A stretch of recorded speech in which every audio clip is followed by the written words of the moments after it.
Почитувани, лагата на Заев дека мерките на СДСМ ќе имаат ефект за закрепнување на економијата е иста како онаа лага дека во Рачиново ќе има 500, односно 300 пилоти. Едно е исто, и тогаш и сега, време е за избори. А Заев ветува што ќе му текне на памет. Ниту тогаш исполни, ниту пак сега ќе исполни.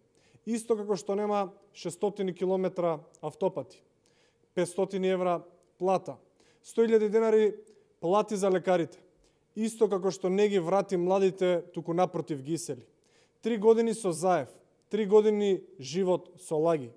Заев и СДСМ вчера најавија дека со парите на сите нас, граѓаните на Република Македонија, ќе трчаат на избори и ќе вршат подкуп на гласачи.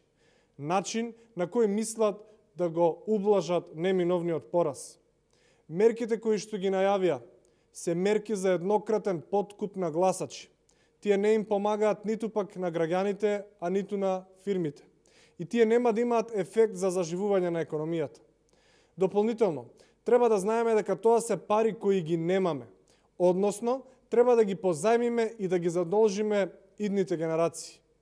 Само до сега, од јануари до април, оваа година 2020, долгот е зголемен за нови 200 милиони евра, колку што изнесува буџетската дупка.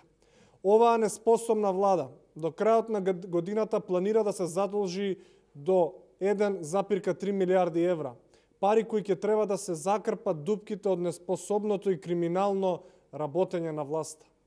Дополнително, мерките за стопанството се одложени за септември, а служат само како најава за залажување на фирмите дека некаква помош ќе има. Над половина од вработените во секторот угостителство, кој број над 33.000 вработени, се привремено без работа. Илјадници работници имаат намалени приходи.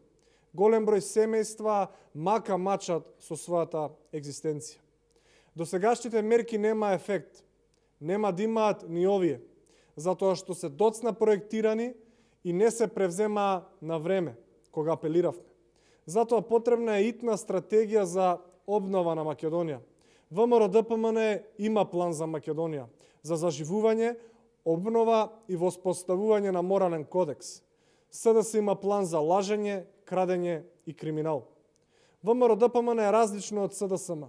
Со СДСМ и Заев добивме хибриден режим, неспособност, криминал и сиромаштија. Ви благодарам.